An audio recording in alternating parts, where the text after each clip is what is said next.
What is going on, everybody?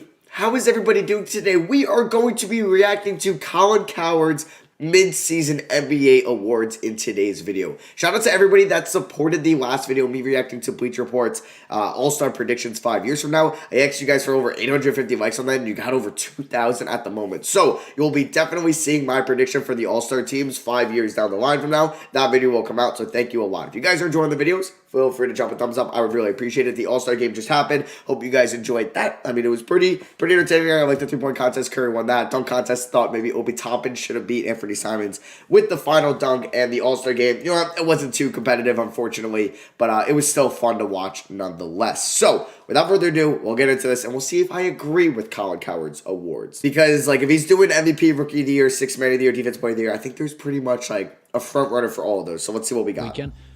Yesterday was the All-Star game. I'm going to hand out my mid-season NBA awards. Joy, let's go. Let's hand them out. Let's make some kids very, very happy. Okay. Best face in a new place. Okay, so yeah, he doesn't do, like, I don't know if he does, like, his MVPs type stuff, but he has different ones. If I'm going to pick this, I mean, like, Harden's obviously been so good, but I feel like Chris Paul, what he's done for that Suns team, he's got to be there. But Doc, I mean, Doc's had a great regular season. I feel like it's probably everybody but LaMelo just because he's a rookie. I'd probably give this to Chris Paul. James Harden, Chris Paul, or Doc Rivers? Not an easy choice. All done a really good job, but I'm going to go with 35-year-old Chris Paul, back-to-back All-Star at 35. I agree. This is what a winning player does. With the Hornets, Clippers, Rockets, Thunder, and now Suns, each team has increased their winning percentage when he arrived. Phoenix has not made the playoffs in 11 years. In fact, they've been bad. The only time for a moment we liked them was in the bubble last year, which was a weird year. Now they have one of the top records, second best record in the NBA. Classic Chris Paul. Most exciting player, Steph Curry. Oh, I mean, like, exciting? Probably Curry, but, like, I don't know, LeBron has still been really good this year. So this is I feel like this is a very subjective award pick, not like an objective one, like MVP. It's exciting player. It's Damian whoever you Lillard prefer. or Zion Williamson. Again, tough choice. I like new stuff. Zion Williamson. He prefers 19 Zion. points a game in the paint. Leads the NBA.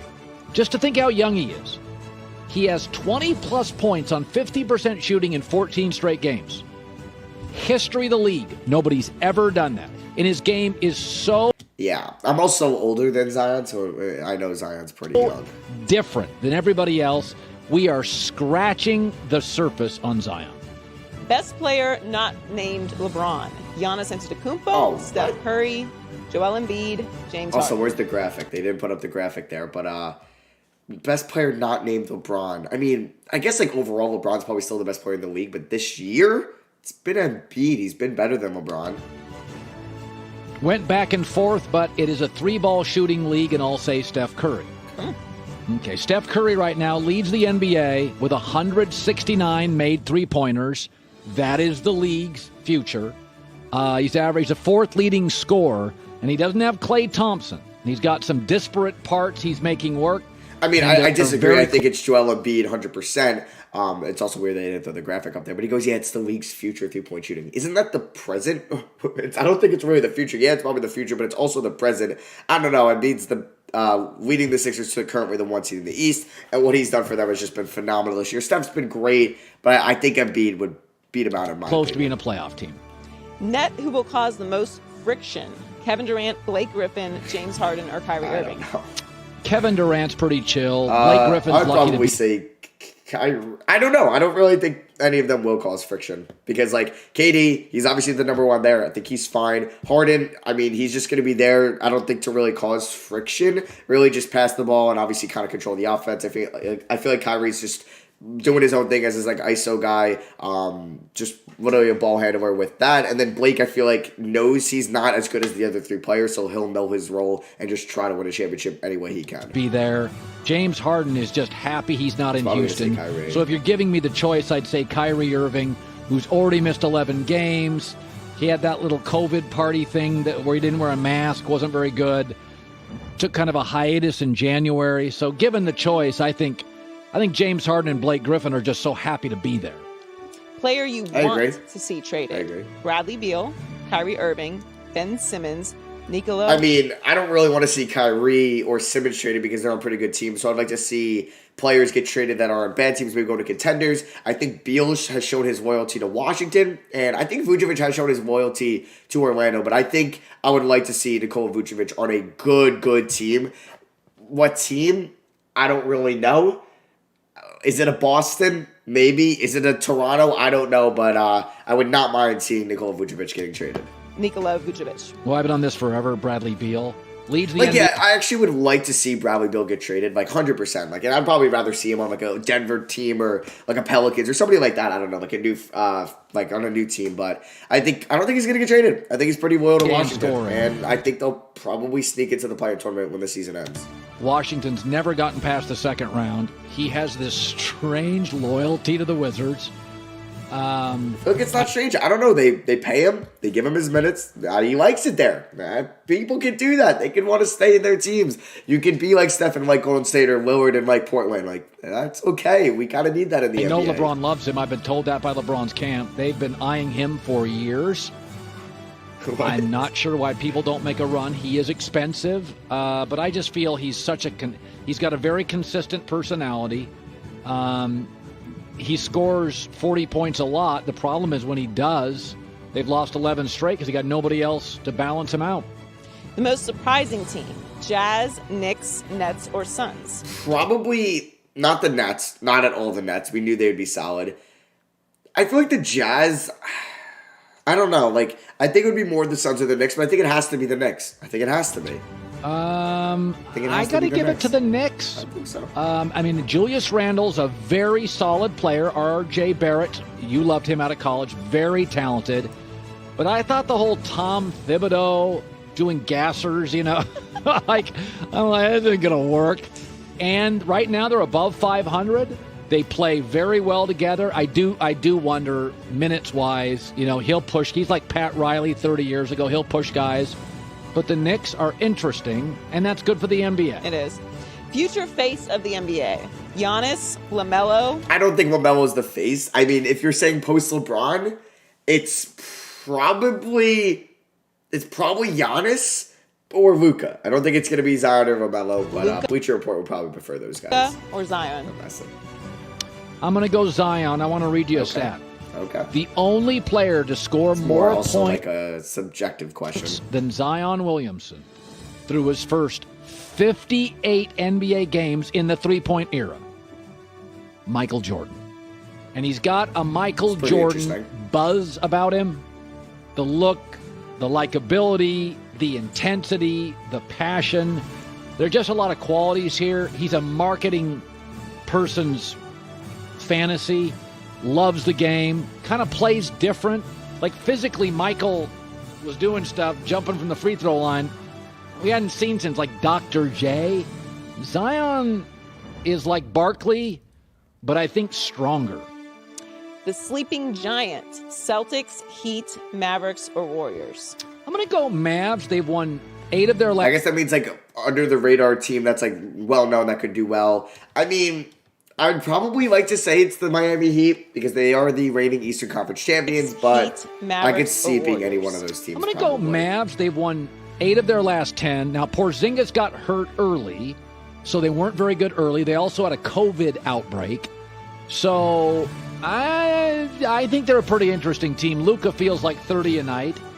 Won 10 of 13 heading into the All-Star break. They've got to become a better defensive team, but they're playing really well right now. Biggest pretender: 76ers, Jazz, Knicks, or Spurs? I mean, if you're saying pretender to win the championship, like the Knicks and Spurs aren't even sniffing that. So it's probably the Jazz if you're saying that, but just biggest pretender to like make the playoffs, it's probably the Knicks or like the Spurs next, but it's probably the Knicks. Spurs don't have a player averaging more than 20 a game. Like obviously you guys know I love the Knicks. They have a really tough second half of the schedule. Like I would love to see them in the playoffs. I don't think they're going to make it. It's unfortunate, but they might, and I'm hoping I'm wrong. Problematic in the playoffs. And it was about a week ago or 2 weeks ago I looked up the top 100 three-point shooters in the NBA. They had Patty Mills. I don't know, man. Keldon Johnson's been great this year. DeMar DeRozan's been great this year. DeJounte Murray's been really good this year. I think the Spurs can make the playoffs, and I'd be very shocked because I did not expect them to make it going into the year. So that'd be pretty dope. And one other player, but analytically they feel behind other teams, and I don't buy you can win it with a bunch of guys scoring 14. Most underappreciated: Steph Curry, LeBron James, Damian Lillard, or Chris Paul? I want to say it's Steph Curry, like, overall, but, like, it's Steph or Chris Paul. I think that's, like, truly underappreciated. But Chris Paul just, like, as one of the greats of all time for our generation, I think he's underappreciated. But, like, as an elite player, probably Steph. I don't think LeBron. We don't need to go into it. I think Steph Curry is laughably underappreciated. We just hadn't seen him do anything on a big scale in 2 years, and he pretty much took over the All-Star game. It's what he does. Lakers' biggest West challenger: Clippers, Jazz. I mean, as much like the Suns are interesting. They really are. I don't think it's Portland. I don't think it's Utah. I think it's the Clippers. But Suns are interesting. Suns or Blazers? He's gonna say Suns. Oh. He's gonna say Suns. I know it. I would say Clippers because they have good wing defenders in Paul George and Kawhi, and those guys have missed. Let me look it up. Paul's missed 11 games, Kawhi 8, and they're still the 4 seed. I don't think their bench is as good as last year. But I do think the second year together probably be better than the first. Again, I think Utah's good, but they have a hole. They don't have a wing, Joe Ingles. They don't have a wing defender to guard LeBron. And I think you put, if LeBron plays 36 minutes in a playoff game, and I can put Kawhi on him for 20 and Paul George on him for 16 to 18, you can make his life a little more difficult.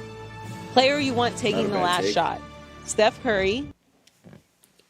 Why Zion? I don't know why Zion is there. I don't think I would have Zion in my top 4. I would probably pick Steph or LeBron. Probably Damian LeBron. Lillard, LeBron But James, maybe or I'd go Zion Steph. Now Williamson. this is close. Lillard is tough too, though. Actually, because I think Who would he take? Damian Lillard is got a confidence about him. I'd probably take LeBron, but I'm definitely fine with Steph or Lillard. Zion, I don't think he should be in the top 4. Damian's really good. I'd rather have KD, maybe even Kawhi. I don't know, some other guys. Than Zion I'm on a there. Steph Curry bandwagon today. So he leads the NBA with 4.8 made three-pointers a game. He's shooting 48% from 3 in clutch time this season. Listen, I've said before in the show, Dame and Steph Curry are the 2 best last shot of the game guy. It's funny. And they went to Davidson and Weber State. I was watching this yesterday. The All-Stars. Giannis, Luka, abroad, Davidson, LeBron's high school. There's many different ways you can get There's there. a lot of different routes. Paul George went to Fresno State. Kawhi went to San Diego State. And not a lot of Duke guys. I mean, really, it's funny. There was a lot of Duke guys, though. There was what? Tatum, and Zion. Was there another Duke guy? There might have been, but I think I'm just wrong. I think it's just those 2 guys are Duke. Wait. Was there another Duke guy? I don't know. There could have been. I'm just tripping. But yeah, all right. He does definitely have a point there. We say this about quarterbacks in the NFL. Look at all these all-stars and look at all the places they come from. There's something to being overlooked and having to overcome some stuff. A little chip on your shoulder. Damian Weber State. Oh, yeah, Kyrie Irving. So there was actually 3 Duke guys in the All-Star game. So that is kind of funny. But because he said, no, there's not a lot of Duke guys. But 3's a lot for an All-Star game. But I get his point, though, for like kind of the elite. But that is going to be for me. Thank you all for watching. Hope you guys did enjoy. Drop a like if you did. And I'll catch y'all on the next one. Peace.